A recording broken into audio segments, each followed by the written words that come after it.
जिस तांत्रिक के श्राप से कोई नहीं बचता था, जिसका नाम सुनते ही पूरे गांव की सांसें थम जाती थीं, उसी तांत्रिक ने एक शिष्य को देखते ही श्राप दे दिया। तू कल का सूरज नहीं देख पाएगा। पूरा गांव स्तब्ध रह गया। ये साधारण शब्द नहीं थे, ये मृत्यु की सीधी घोषणा थी।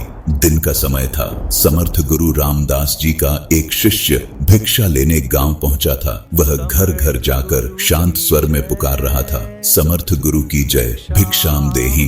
तभी एक दरवाजा जोर से खुला और बाहर निकला एक भयानक तांत्रिक, आंखों में क्रोध, स्वर में झर। वह गर्जा, मेरे द्वार पर आकर किसी और का गुणगान करता है, कौन है ये समर्थ? शिष्य ने बिना डरे उत्तर दिया, मेरे गुरु समर्थ रामदास जी, जो सर्व समर्थ हैं। इतना सुनते ही तांत्रिक का अहंकार भड़क उठा। वह क्रोध से कांप उठा और बोला, देखता हूँ कितना सामर्थ्य है तेरे गुरु में। और उसी क्षण उसने श्राप दे दिया, तू कल का उगता सूरज नहीं देख पाएगा।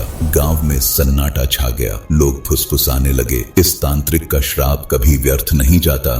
शिष्य भारी मन से आश्रम लौट आया। आश्रम पहुंचा तो गुरुदेव मुस्कुराकर बोले, भिक्षा ले आया? शिष्य की आंखें भर आईं और कंपकंपाती आवाज में बोला, गुरुदेव, भिक्षा में अपनी मृत्यु ले आया हूँ। सब कुछ सुनकर भी गुरुदेव शांत रहे और बोले, अभी पूरी रात बाकी है, चिंता मत कर। रात्रि आई। गुरुदेव ने कहा, मेरे चरण दबाओ और याद रखना, चाहे जो हो जाए चरण मत छोड़ना। रात का पहला पहर आया। तांत्रिक ने सोने चांदी से भरी देवी भेजी। देवी बोली, यह सब ले लो। शिष्य ने दृढ़ स्वर में कहा, देना है तो यहीं आकर दीजिए, मैं गुरु चरण नहीं छोड़ सकता। देवी लौट गई। दूसरा पहर आया। तांत्रिक ने माँ का रूप भेजा। वह बोली, बेटा गले लग जाओ। शिष्य की आंखें नम हो गईं, पर बोला, माँ आप यहीं आ जाइए, मैं गुरु चरण नहीं छोड़ूंगा। माँ का रूप भी असफल रहा। तीसरा पहर आया। यमदूत प्रकट हुआ और गरज कर बोला, चल तेरी मृत्यु का समय आ गया। शिष्य गरजा, काल हो या महाकाल, मैं गुरु चरण नहीं छोड़ूंगा। यमदूत भी लौट गया। सवेरा हुआ।